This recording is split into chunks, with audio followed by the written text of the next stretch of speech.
Do not try to leave a deserted island if you are stuck, you will almost certainly die before someone spots you. Today in B-Town Reddit stories, what is a survival myth that is completely wrong and could get you killed? If lost in a hot desert, do not ration out your water. Drink when you are thirsty and stay hydrated with what you have, even if it only lasts a couple hours, just to keep your mind/body working. Lost hikers have been found dead with plenty of water by their sides because they tried to ration it, became dehydrated without realizing it and eventually died. And no, I still don't know if drinking your pee is a survival alternative. Don't drink water from cactus, it's not potable and likely to trigger vomiting/diarrhea and you will get more dehydrated. Reply, but I heard it was the quenchiest. It'll quench you. No more cactus juice for you. Not so much a survival myth but a common camping mistake that an amateur survivalist might make: never use rocks that are in or close to a riverbed for a campfire. Ever. Many get tiny bits of water trapped inside the rocks, then when heated by a fire, it turns into a lovely grenade due to the water being heated and turned into steam, expanding quickly. Hot bits of rock everywhere. People like river rocks because they are smooth and easy to cook off of and they look cool, but they are crazy dangerous. Plenty of rocks all around. Find another. Reply, we found this out in Scouts when I was around 12. I'm amazed no one got hurt. Everyone just thought it was cool. 12-year-olds are masters of not dying from stuff that should have killed them. The saying says God watches over children and fools. So foolish children must be the most divinely protected group on the planet. In Australia at least, you do not need to identify or try to catch the snake that bit you. The antivenom is universal. Excerpt, do not try to catch, kill or identify the snake. This is important. In hospital we no longer need to know the type of snake, it doesn't change treatment. 5 years ago we would do a test on the bite, blood or urine to identify the snake so the correct antivenom can be used. But now, we don't do this.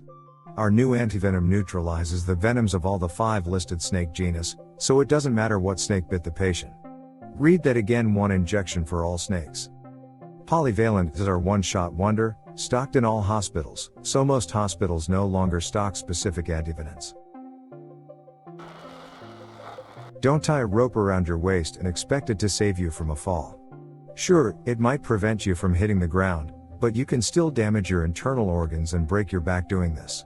Safety harnesses go around your hips and legs, not your waist. Ducking Dark Knight Rises. Reply, Dark Knight Rises, my mans gets his back kneed in by a person and is essentially disabled, but survives falling like 100 feet with a thin rope around his waist lower back without injury. It would essentially be the same or even worse as falling onto a tied rope from that height. If a bear finds you, run downhill. They can't run downhill. I have to imagine some Ahole started this when he wanted to watch his other Ahole friend get mauled to death. They can absolutely run downhill and they are shockingly fast. They can also run up trees terrifyingly fast as well. FYI, the mama bear thing really applies to brown bears.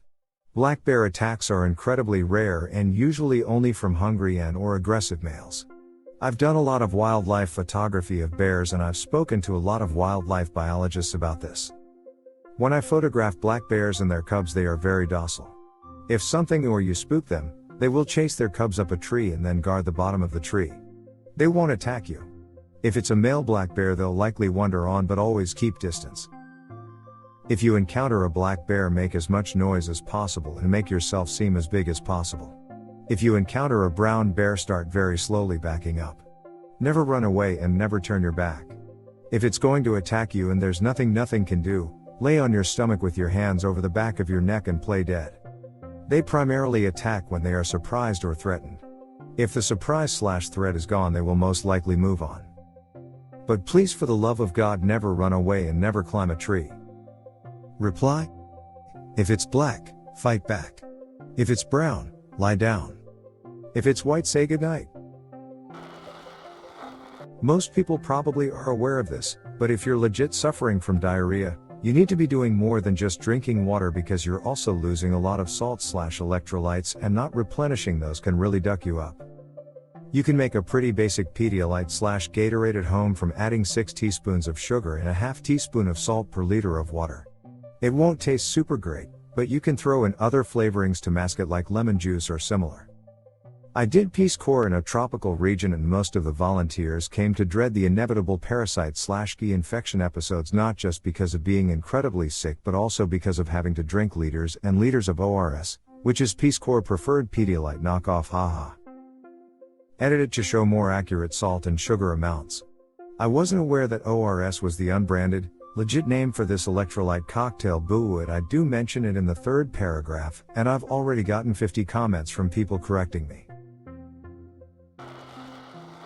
Alcohol does not warm you up. You feel warm since it's dilating your blood vessels in your face and extremities, but that causes you to lose more heat to the environment and therefore will make you die of hypothermia quicker if anything. Reply: I've always wondered this, could alcohol be used as a fuel or accelerant instead of drinking it? I can imagine that if so, that'd actually make it pretty useful.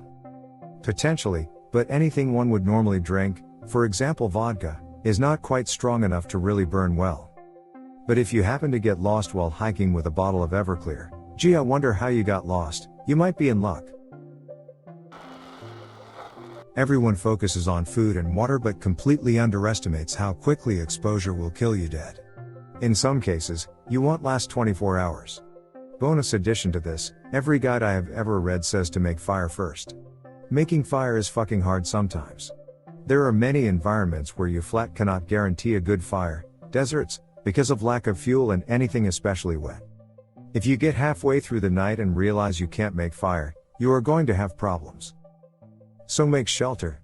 You can always guarantee a shelter and insulated sleeping spot.